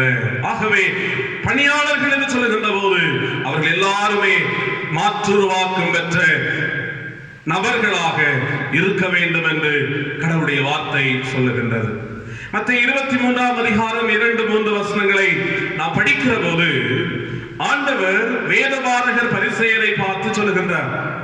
அந்த நபர்களை குறித்து ஜனங்களிடத்திலும் சீடர்களிடத்திலும் சொல்லுகிற போது சொல்லுகிற ஒன்று, நீங்கள் கை கொள்ளும்படி அவர்கள் உங்களுக்கு சொல்லுகிற யாவையும் கை கொண்டு செய்யுங்கள், அவர்கள் செய்கையின்படியோ செய்யாதிருங்கள், ஏனெனில் அவர்கள் சொல்லுகிறார்கள், சொல்லியும் செய்யாதிருக்கிறார்கள். இயேசுநாதர் அங்கே குறிப்பிடுகின்ற ஒன்று, வேதபாரகர்கள் பரிசேயர்கள் என்று சொல்லுகின்ற சமூகத்தினுடைய அல்லது சமயத்தினுடைய ஒரு பணியாளர்களாக கருதப்பட்ட அவர்களை பற்றி சொல்லுகின்றார். அவர்கள் சொல்லுகின்றார்கள், ஆனால் அதை சொல்லியும் செய்யாதிருக்கிறார்கள். வாழ்க்கையிலே மாற்றமில்லை. அவர்கள் சொல்லுகின்ற வார்த்தை ஒன்று, செயல்படுத்துகின்ற வாழ்வு இன்னொன்று, வார்த்தை ஒன்று, வாழ்வு வேறு ஒன்று. ஆகவே அந்த மக்களை பார்த்து சொல்லுகின்றார், அவர்கள் சொல்லுகிறதை கேளுங்கள், ஆனால் செய்கிறதை நீங்கள் செய்யாதிருங்கள். அன்பானவர்களே, நம்முடைய வாழ்க்கையை யோசித்து பார்ப்போம். நான் கிறிஸ்தவனாக வாழ்கிறேன், நான் கடவுளுடைய பணியாளன் என்று கடவுள் என்னை குறித்து அங்கீகாரம் கொடுக்கின்றார், ஆனால் என்னுடைய வாழ்க்கை மாற்றுருவாக்கம் பெற்ற வாழ்க்கையாக இருக்கிறதா? என்னுடைய வாழ்க்கை ஒரு நல்லொழுக்கம் நிறைந்த வாழ்க்கையாக இருக்கிறதா? என்னுடைய வாழ்க்கை ஒரு நற்சாட்சி நிறைந்த வாழ்க்கையாக இருக்கிறதா என்பதை யோசித்து பார்த்துக் கொள்வோம். பவுல் தன்னை பற்றி சொல்லுகிற போது 1 கொரிந்தியர் 9ஆம் அதிகாரம் 27ஆம் வசனத்திலே சொல்லுகின்றார், மற்றவர்களுக்கு பிரசங்கம் பண்ணுகிற நான் தானே ஆகாதவனாய் போகாதபடிக்கு என் சரீரத்தை ஒடுக்கி கீழ்ப்படுத்துகிறேன் என்று சொல்லுகிறார். பவுல் சொல்லுகிற போது சொல்லுகின்றார், நான் தகுதியற்றவனாக மாறிவிடக் கூடாது, நான் பிரயோஜனமற்றவனாக மாறிவிடக் கூடாது, நான் போதகன் என்று சொல்லியும் ஆகாதவனாக மாறி போகக்கூடாது என்று தன்னுடைய வாழ்க்கை குறித்து ஜாக்கிரதை உள்ளவனாக, எச்சரிக்கையுடையவராக, கடவுளுடைய பணியாளராக தன்னுடைய வாழ்க்கையை தொடர்ந்தார். அன்பானவர்களே, நம்முடைய வாழ்க்கையிலே எச்சரிக்கையோடு ஜாக்கிரதையோடு நாம் கடவுளுடைய பணியாளர்கள் என்கின்ற கருத்தோடு சிந்தனையோடு மாற்றுருவாக்கம் பெற்ற பணிவிடைக்காரர்களாக நாம் வாழ்கிறோமா என்பதை யோசித்து பார்த்துக் கொள்வோம். நம்முடைய குடும்பத்திலே எப்படி நாம் வாழ்ந்து கொண்டிருக்கின்றோம்? நம்முடைய திருச்சபையிலே, நம்முடைய சமுதாயத்திலே நாம் வாழ்ந்து கொண்டிருக்கின்ற வாழ்க்கையினுடைய இடத்திலே எப்படி நாம் வாழ்ந்து கொண்டிருக்கிறோம்? மாற்றுருவாக்கம் பெற்ற பணியாளர்களாக நாம் வாழ்வது கடவுள் நமக்கு அழைப்பு கொடுக்கிற ஒன்று, நம்மிடத்தில் எதிர்பார்க்கிற ஒன்று. சமீபத்திலே ஒரு புத்தகத்திலே படித்த ஒரு நிகழ்வு, 2 பேர் ஒருவருக்கொருவர் பேசிக் கொண்டிருக்கின்றார்கள். 2 பேரும் கிறிஸ்தவர்கள். அவர்கள் சொன்ன ஒன்று, இந்த கொரோனாவினுடைய காலம், குறிப்பாக இந்த மார்ச் மாதத்திலே குட் ஃப்ரைடே ஆராதனைகள் ஆலயத்தில் நடக்கவில்லை. ஆகவே இந்த ஆண்டில் மட்டும்தான் ஆண்டவர் இயேசு கிறிஸ்து நிம்மதியாக இருப்பார். காரணம் என்னவென்று ஒருவர் மற்றொருவரிடத்தில் கேட்கிறார், ஏன் அப்படி சொல்லுகிறீர்கள்? ஏன் இயேசுநாதர் இந்த புனித வெள்ளியில் தான் நிம்மதியாக இருந்திருப்பார் என்று. அப்பொழுது மற்றொருவர் அதற்குரிய பதிலை சொல்லுகின்றார். ஏன் தெரியுமா? சிலுவையை பற்றி பேசுகிறார்கள், சிலுவையினுடைய வசனங்களை பேசுகிறார்கள், ஆனால் சிலுவைக்கும் சிலுவையினுடைய நாதராகிய இயேசு கிறிஸ்துவுக்கும் அவருடைய வாழ்க்கைக்கும் சம்பந்தம் இல்லை. அந்த புத்தகத்திலே இடம்பெற்ற வாசகங்களை நான் படிக்கிறேன். அதிலே அவர் சொல்லுகின்ற ஒன்று, மனக்கசப்பு கொண்டவர்கள் மன்னிப்பை பற்றி பேசுகிறார்கள், மனம் திரும்பாதவர்கள் எல்லாம் மறுமை பற்றி கூறுகிறார்கள், முதிர் வயதானோரை கவனிக்காமல் 3ஆம் வசனத்தை விவரிக்கிறார்கள், தாகமாயிருக்கிறேன் என பேசிவிட்டு ஆகாத வாழ்க்கை வாழ்கிறார்கள், சிலுவை வசனங்களை பேசிவிட்டு சிலுவை நாதரை புறக்கணிக்கிறார்கள் என்று அந்த நபர் இன்னொரு நபரிடத்திலே சொன்னதாக அந்த புத்தகத்தினுடைய ஆசிரியர் அந்த புத்தகத்திலே எழுதியிருக்கிறார். அன்புக்குரியவர்களே, அதில் அவர் சொல்லுகிற செய்தி என்ன? பேசுகிறோம், பிரசங்கிக்கிறோம், கடவுளுடைய பணியாளர்கள் என்று நாம் உலகத்திலே வெளிப்படையாக நாம் சொல்லிக் கொண்டு வாழ்ந்து கொண்டிருக்கிறோம். ஆனால் நாம் சொல்லுகின்ற சொல்லுக்கும் நாம் சொல்லிக் கொண்டிருக்கின்ற வார்த்தைகளுக்கும் நம்முடைய வாழ்க்கைக்கும் சம்பந்தம் இருக்கிறதா? மாற்றுருவாக்கம் பெற்ற ஆண்டவருடைய பிள்ளைகளாக நாம் வாழ்ந்து கொண்டிருக்கிறோமா? ஏமாற்றுகின்ற ஒரு வாழ்க்கை அல்ல, வேடமணிந்த ஒரு வாழ்க்கை அல்ல, ஆண்டுடைய வேதம் சொல்லுகின்ற அடிப்படையிலே மாற்றுருவாக்கம் பெற்ற பணியாட்களாக ஒவ்வொரு கிறிஸ்தவனும் ஆள வேண்டியது கடமையான ஒன்றாக இருக்கிறது. கடவுள் தந்திருக்கிற கிருபையின் காலத்தை பயன்படுத்திக் கொள்வதற்கு நாம் அழைக்கப்படுகிறோம். ஆண்டவரே, ஒரு நற்சாட்சி உள்ள ஒரு வாழ்க்கையை தாரும், ஒரு நல்லொழுக்கம் உள்ள ஒரு வாழ்க்கையை தாரும், ஒரு மாற்றமற்ற ஒரு வாழ்க்கையை தாரும், உடைய வேதத்தின்படி நடக்கின்ற ஒரு வாழ்க்கை எனக்கு தாரும் என்று சொல்லி அந்த ஜீவனுள்ள கர்த்தருடைய கரத்திலே நம்மை ஒப்புக் கொடுப்போம். மாற்றுருவாக்கம் பெற்ற பணியாளர்கள் தான் கடவுளுடைய இறை பணியாளர்கள். நாம் எப்படி வாழ்ந்து கொண்டிருக்கிறோம் யோசித்து பார்ப்போம். எப்படி நம்முடைய வாழ்க்கை சென்று கொண்டிருக்கிறது எண்ணி பார்ப்போம், பரிசோதித்து பார்ப்போம், நம்மை ஆராய்ந்து பார்ப்போம். நம்முடைய வாழ்விலே தவறுகள் இருக்குமானால், நம்முடைய வாழ்க்கையிலே தடம் புரண்டு சென்று கொண்டிருக்கின்ற அனுபவங்கள் இருக்குமானால் இந்த நாளிலே திருத்திக் கொள்வோம். ஆண்டுடைய சமூகத்திலே நம்மை ஒப்புக் கொடுப்போம். கர்த்தர் நம்மை பலப்படுத்துவாராக. இரண்டாவதாக, நாம் எல்லாரும் இறை பணியாளர்கள் என்று சொல்லுகின்ற போது ஒன்று, நாம் மாற்றுருவாக்கம் பெற்ற பணியாளர்களாக வாழ வேண்டும். அப்பொழுதுதான் நாம் இறை பணியாளர்கள்.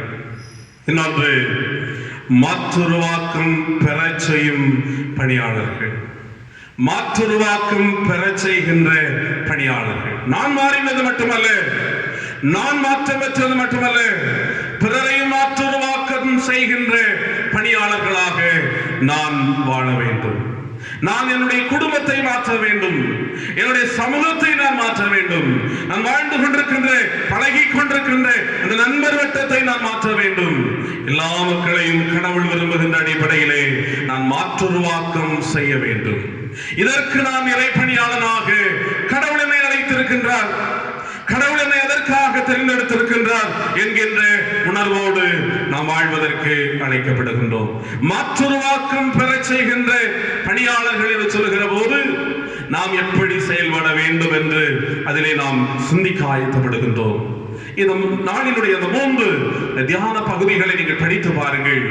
அதில் 3 விதமான பணிவிடைகளை சொல்லப்பட்டிருக்கின்றது. 1 தீமோத்தேயு 3ஆம் அதிகாரம் 1ஆம் வசனத்திலே படித்து பாருங்கள். கண்காணிக்கின்ற பணியாளர், மாற்றுருவாக்கத்தை பிறருக்கு பெறச் செய்ய வேண்டுகின்ற ஒரு பணியாளனாக நாம் செயலாற்ற வேண்டும் என்றால், அல்லது பிறருடைய வாழ்விலே ஒரு மாற்றுருவாக்கத்தை நாம் ஏற்படுத்த வேண்டும் என்றால், நான் ஒரு கண்காணிக்கின்ற பணியாளனாக இருக்க வேண்டும். இங்கே சொல்லப்பட்டிருக்கிறது, கண்காணிப்பை விரும்புகின்றவன் நல்ல வேலையை விரும்புகிறான். இது உண்மையான வார்த்தை. தெளிவாக நாம் கவனிக்கின்றோம். கடவுள் நமக்கு குடும்பத்தை தந்திருக்கின்றார், நமக்கு சமூகத்தை தந்திருக்கின்றார், உறவுகளை தந்திருக்கின்றார், நண்பர்கள் வட்டத்தை தந்திருக்கின்றார். இவைகளிலே கடவுள் நம்மை கண்காணிக்கின்ற பணியாளர்களாக வாழ்வதற்கு எதிர்பார்க்கின்றார். நம்முடைய குடும்பங்களை அல்லது நம்மோடு இருக்கின்றவர்களை கண்காணிக்க வேண்டியது நம்முடைய பணி. அவர்கள் எப்படி வாழ்கின்றார்கள்? அவர்கள் சரியான பாதையிலே செல்கின்றார்களா? அவர்கள் நல்லொழுக்கமுடையவர்களாக வாழ்ந்து கொண்டிருக்கின்றார்களா? அவர்கள் வழிதப்பி போகாதபடிக்கு தெளிவான பாதையிலே சொல்லுகின்றார்களா என்பதை கண்காணிக்க வேண்டிய மகா பெரிய பொறுப்பு நம்முடைய கரங்களிலே கொடுக்கப்பட்டிருக்கின்றது. அப்படி நாம் கண்காணிப்போமானால் தான் நம்முடைய குடும்பங்களை, நம்முடைய சமூகத்தை, நம்முடைய அறிமுகமானவர்களை, நம்முடைய உறவுகளை, நம்முடைய நண்பர்களை நாம் தெளிவாக மாற்றம் வர செய்ய முடியும். அவர்களை மாற்றுருவாக்கத்திற்கு நேராக வழிநடத்த முடியும். நம்முடைய பிள்ளைகளை குறித்து கண்காணிக்க நாம் தவறுவோமானால் அவருடைய மாற்றத்திற்கு நாம் ஒருபோதுமே வழிகாட்ட முடியாது. நம்முடைய உறவுகளை கண்காணிக்க நாம் தவறுவோமானால் அவருடைய வாழ்க்கையிலே ஒரு மேலான மாற்றத்தினுடைய வாழ்வுக்கு நேராக அவர்களை நடத்துவது என்பது இயலாத ஒன்றாக மாறி போய்விடும். யோபுவினுடைய வாழ்க்கையை கவனித்து பாருங்கள். யோபு 1ஆம் அதிகாரம் 4-5 வசனங்களை நீங்கள் படித்து பாருங்கள். அவன் உத்தமனாக இருக்கிறான், சன்மார்க்கனாக இருக்கிறான், கடவுளுக்கு பயந்து வாழ்கிறவனாக இருக்கிறான். எல்லா வசதிகளும் இருந்தது, வளங்கள் இருந்தது, உடைமைகள் இருந்தது, நிலங்கள் இருந்தது. பிள்ளைகளினுடைய எண்ணிக்கையும் அதிகமாக இருந்தது. 10 பிள்ளைகள் யோபுவுக்கு இருந்தார்கள். 7 ஆண் பிள்ளைகள், 3 பெண் பிள்ளைகள். ஒவ்வொரு நாளும் ஒவ்வொரு சகோதரனுடைய வீட்டிலே பிள்ளைகள் எல்லாரும் ஒன்றாக கூடி அவர்கள் விருந்து கொண்டு சந்தோஷமாக இருப்பார்கள். இதையெல்லாம் கவனித்துக் கொண்டிருந்தார் யோபு. ஒருவேளை கடவுள் தனக்கு 10 பிள்ளைகள் தந்திருக்கின்றார், கடவுள் தனக்கு அதிகமான வளங்களை தந்திருக்கின்றார், சொத்துக்களை தந்திருக்கிறார், உடைமைகளை தந்திருக்கின்றார். ஆகவே எனக்கு எதை குறித்தும் கவலை இல்லை என்று சொல்லுகின்ற நிலைமையிலே யோபு அங்கே இருக்கவில்லை. மாறாக தன்னுடைய குடும்பத்தை கண்காணிக்கின்றார், தன்னுடைய பிள்ளைகளை கண்காணிக்கின்றார். ஒவ்வொரு நாளும் அவருடைய நடவடிக்கைகள் என்ன, ஒவ்வொரு நாளும் அவருடைய செயல்பாடுகள் என்ன, ஒவ்வொரு நாளும் அவர்கள் எதை செய்து கொண்டிருக்கின்றார்கள், என்ன சொல்லிக் கொண்டிருக்கின்றார்கள், கண்காணிக்கின்ற மனிதனாக யோபு தன்னுடைய குடும்பத்திலே இருந்தார். ஆகவே தான் அவர் செய்த ஒன்று என்ன, ஒவ்வொரு நாளும் தன்னுடைய பிள்ளைகளை அதிகாலமே கூட்டி வந்து அவர்களை அழைப்பித்து பரிசுத்தப்படுத்தி பலியை கடவுளுடைய பாதத்திலே செலுத்தினார். எதற்காக? தன்னுடைய பிள்ளைகளுக்கு எந்த விதமான அவர்கள் தீமை செய்திருந்தால் அதற்குரிய தண்டனை அவர்கள் பெற்றுக்கொள்ளக் கூடாது என்பதற்காக கண்காணித்து அவர்களை பலப்படுத்தி அது அவர்களை சரியான பாதையிலே நடத்துகிற ஒரு மனிதனாக அந்த யோபு என்பவர் இருந்தார் என்று நாம் கவனிக்கிறோம். அன்புக்குரியவர்களே, கடவுள் மாற்றுருவாக்கத்தை இந்த உலகம் பெற்றுக்கொள்வதற்கு, நம்முடைய குடும்பம் பெற்றுக்கொள்வதற்கு, நம்முடைய சமூகம் பெற்றுக்கொள்வதற்கு நாம் செயல்படுவதற்கு அழைக்கின்றார். நாம் கண்காணிப்போம். தவறுகளை குடும்பங்கள் செய்யுமானால் தெளிவுபடுத்தி அவர்களை சரியான பாதையிலே கொண்டு செல்வதற்கு ஆயத்தப்படுவோம். இப்பொழுது நாம் தவறுவோமானால் மாற்றங்களை குடும்பங்களிலே நாம் காண முடியாது. இன்று நாம் தயங்கிக் கொண்டிருப்போமானால் அவர்களுடைய வேதனையினுடைய சூழல்கள் வருகின்ற பொழுது நாம் வேதனைப்படுகின்ற ஒரு நிலைமைகள் வந்துவிடும். கண்காணிக்கின்ற பணியாளர்களாக செயல்படுவோம். மட்டுமல்ல, எசேக்கியேல் 33ஆம் அதிகாரத்தில் நீங்கள் படித்து பாருங்கள். அங்கே ஒரு பணியாளனை பற்றி சொல்லப்பட்டிருக்கின்றது, காக்கின்ற பணியாளன். ஆண்டவர் எசேக்கியேல் தீர்க்கதரிசியினிடத்திலே சொல்லுகின்றார், நீ காவல்காரன், உன்னுடைய மக்கள் அவர்களிலே ஒருவன் காவல்காரனாக இருக்க வேண்டும். அவனுடைய பணி என்ன? அவன் ஆலோசனை சொல்ல வேண்டும், அவன் எச்சரிப்பு சொல்ல வேண்டும். அந்த மக்கள் தவறுகின்ற போது அவர்களை சரியாக சொல்லி அவர்களை சரியான பாதையிலே நடத்தி செல்ல வேண்டும். மக்களை குறித்த உத்தரவாதம் அவருடைய கரங்களிலே கொடுக்கப்பட்டிருக்கின்றது. அன்பானவர்களே, நம்முடைய குடும்பங்களை அல்லது நம்முடைய உறவுகளை, நமக்கு அறிமுகமானவர்களை கண்காணிக்கின்ற பணியாளர்களாக செயல்படுகிற நாம் அவர்களை காக்கின்ற பணியாளர்களாகவும் செயலாற்ற வேண்டும். அவர்கள் தவறுகிற போது அவர்களுக்கு புத்தி சொல்ல வேண்டும், அவர்களை எச்சரிக்க வேண்டும், அவர்களை கண்டிக்க வேண்டும். நீங்கள் செல்லுவது தவறு என்று அவர்களுக்கு சொல்ல வேண்டும், நீங்கள் செய்வது தவறு என்று அவர்களுக்கு நாம் சுட்டிக்காட்ட வேண்டும். அவர்களுக்காக நாம் ஜெபிக்க வேண்டும். அவர்களுக்கு நாம் ஆலோசனைகளை சொல்வது மட்டுமல்ல, அவர்களை கண்டிக்கிற ஒரு நிலைமை மட்டுமல்ல, எல்லாவற்றுக்கும் மேலாக அவர்களுக்காக ஜெபிக்க வேண்டும். ஜெபத்தின் மூலமாக அவர்களை பாதுகாக்கின்ற பணியாளர்களாக நாம் செயலாற்ற வேண்டும்.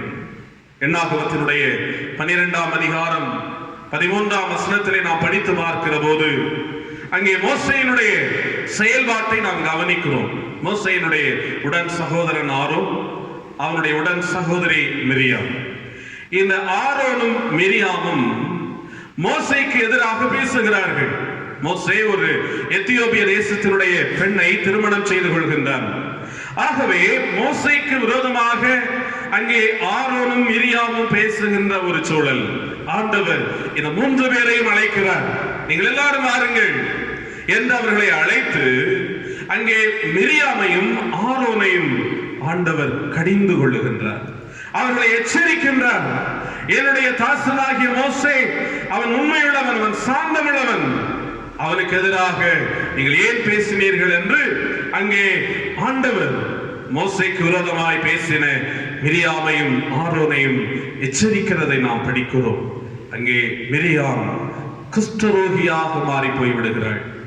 அவள் ஒரு தொழுநோயாளியாக மாறி போய் விடுகின்றாள்.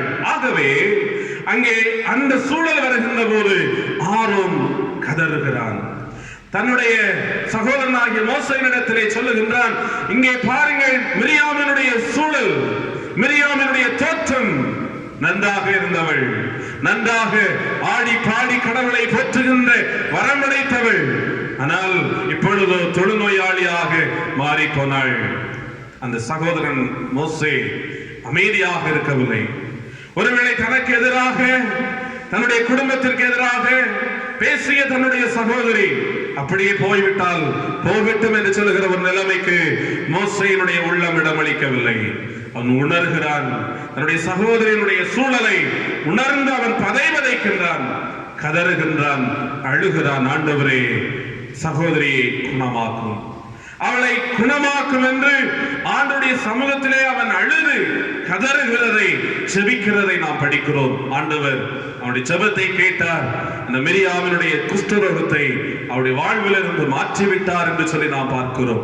மோசேயை நினைத்திருப்பார், தனக்குடைய இளம் பாலக நிலைமையிலே அந்த நைல் நதியிலே நான் அழிந்து போயிருக்க வேண்டும், ஆனால் என்னை பத்திரமாய் அந்த நாணல் பெட்டியிலே வைத்து, அந்த நாணலுக்குள்ளாக வைத்து, என்னை அந்த ராஜகுமாரத்தை எடுத்துக் கொள்ளுகின்ற அளவிற்கு அவள் வழி செய்து என்னை பத்திரமாய் தாங்கிக் கொண்டவள் என்னுடைய சகோதரி மிரியாம்.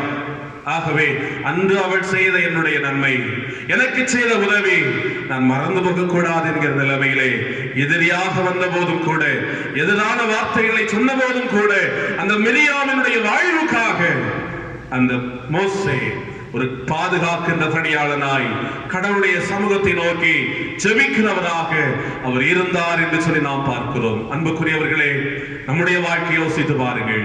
பாதுகாக்கின்ற பணியாளர்களாக நம்முடைய குடும்பங்களிலே நாம் இருக்க வேண்டும் என்பதை ஆண்டவர் எதிர்பார்க்கின்றார். நம்முடைய சமூகத்திலே, திருச்சபையிலே நாம் வாழ்ந்து கொண்டிருக்கிற வாழ்க்கையினுடைய நிலைமைகளிலே, நாம் மக்களுடைய வாழ்விலே தவறுகள் நடக்கின்ற போது ஆலோசனை சொல்லுவதற்கு, அவர்களை பாதுகாப்பதற்கு, அவர்களுக்காக கடவுளுடைய சமூகத்திலே ஜெபிப்பதற்கு நாம் அழைக்கப்பட்டிருக்கிறோம் என்பதை ஒருபோது நாம் மறந்து போக கூடாது. இதை நாம் செயல்படுத்துவதற்கு அழைக்கப்படுகின்றோம். கடைசியாக இந்த மாற்றுருவாக்கம் பெற்ற பணியாளர்கள் என்று சொல்லுகின்ற போது, ஒன்று நாம் கண்காணிக்கின்ற பணியாளர்களாக, இரண்டாவது நாம் காக்கின்ற பணியாளர்களாக இருக்க வேண்டும் என்று சிந்தித்தோம். மூன்றாவது கரிசனை காட்டுகின்ற பணியாளர்கள். யோவான் 21:15 பார்க்கிறோம்.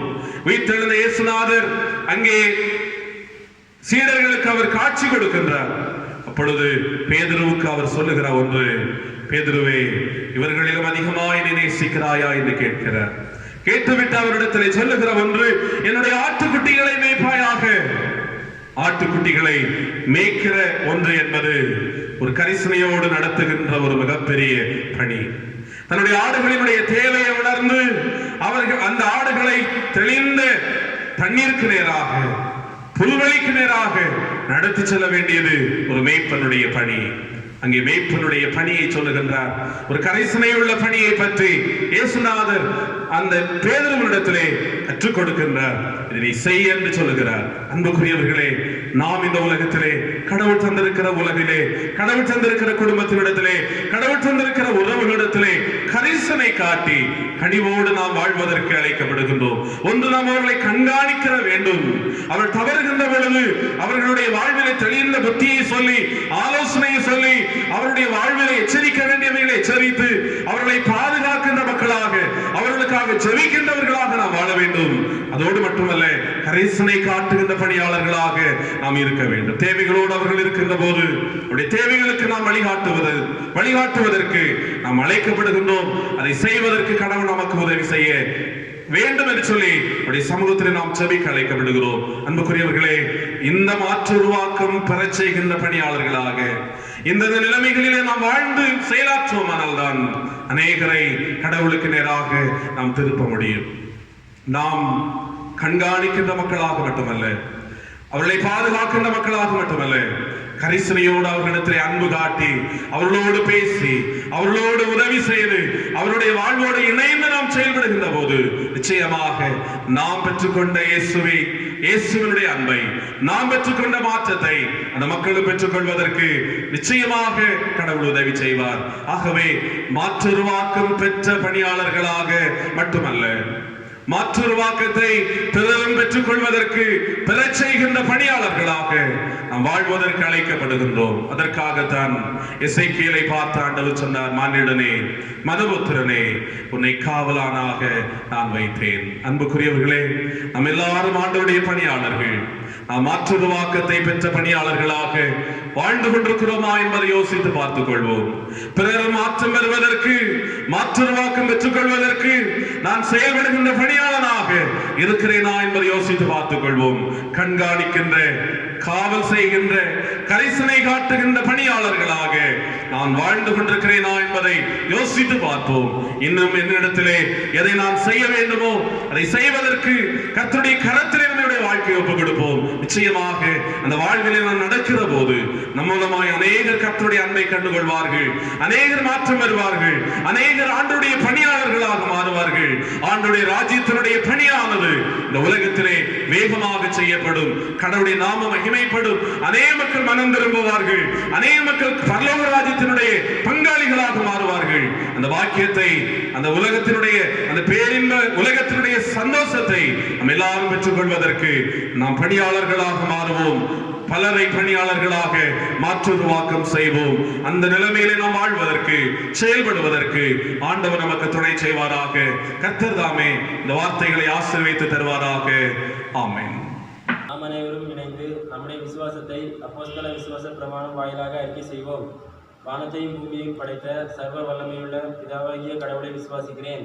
அவருடைய ஒரே குமாரனாகிய நம்முடைய நாதர் இயேசு கிறிஸ்துவையும் விசுவாசிக்கிறேன். அவர் பரிசுத்த ஆவியினாலே கன்னி மரியாளிடத்தில் உட்பவித்து பிறந்தார். பொன்பிலாத்துவின் காலத்தில் பாடுபட்டு சிலுவையில் அறையுண்டு மரித்து அடக்கம் பண்ணப்பட்டு பாதாளத்தில் இறங்கினார்.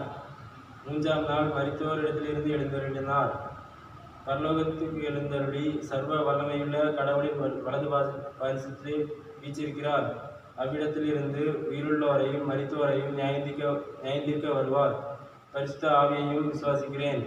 பொதுவாக இருக்கிற பரிசுத்த சபையும் பரிசுத்தவான்களுடைய ஐக்கியமும் பாவ மன்னிப்பும் மரித்தோர் உயிர்த்தெழுதலும் நித்திய ஜீவனும் உண்டென்று விசுவாசிக்கிறேன்.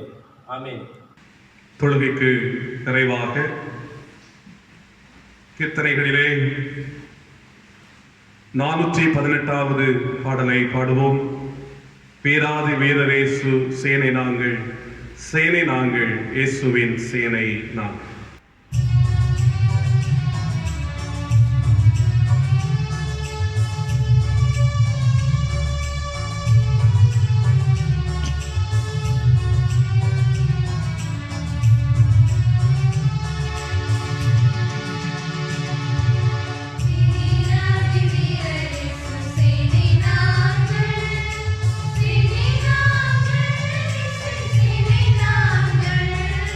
வீர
தொழுகைக்கு நிறைவாக நாம் ஜெபம் செய்வோம், ஜெபிப்போம்.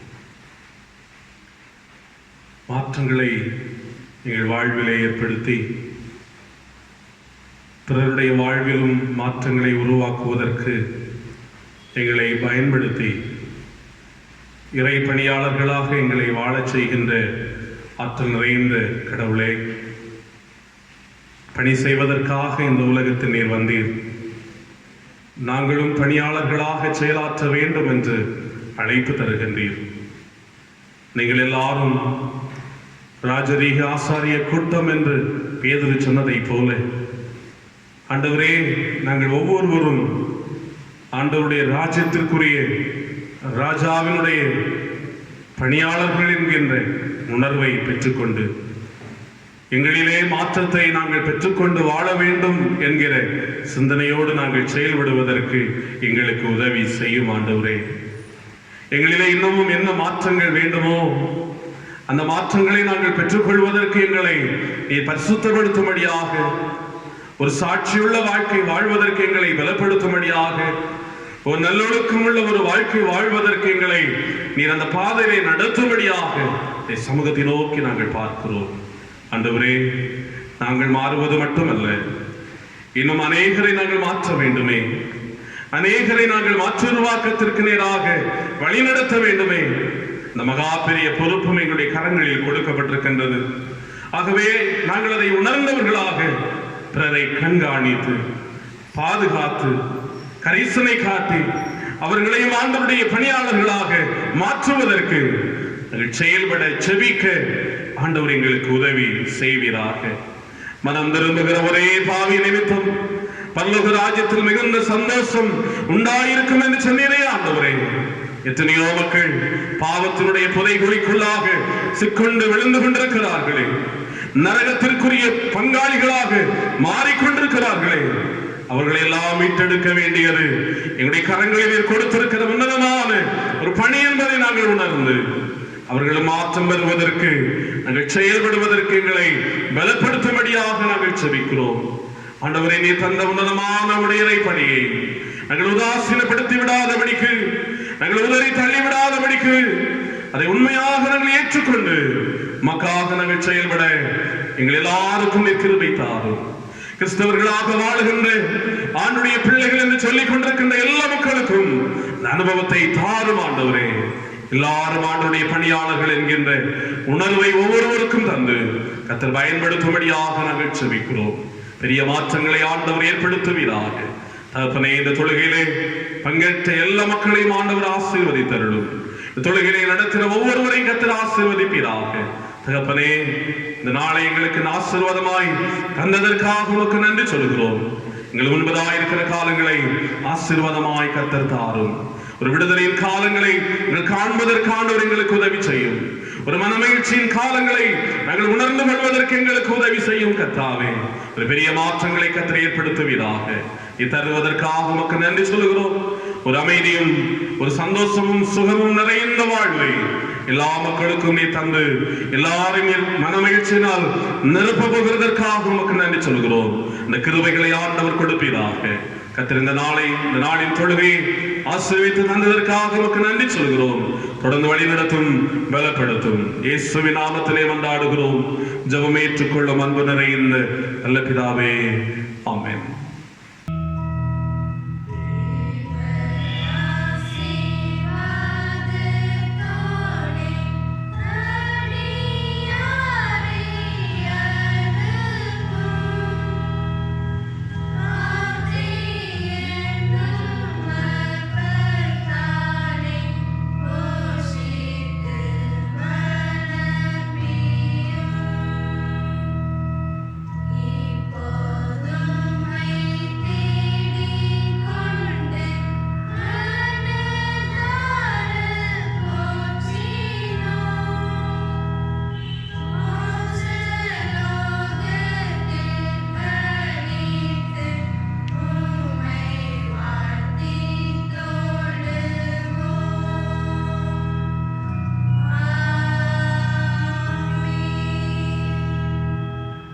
ஆசியை பெற்றுக்கொள்வோம்.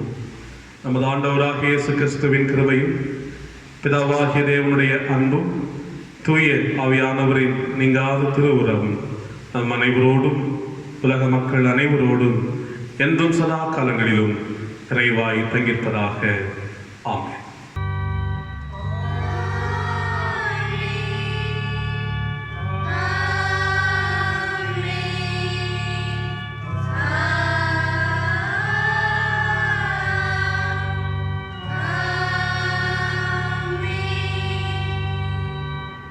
கர்த்தர் உங்களோடு இருப்பதாக. சமாதானத்தோடே சேர்ந்து வாழுங்கள்.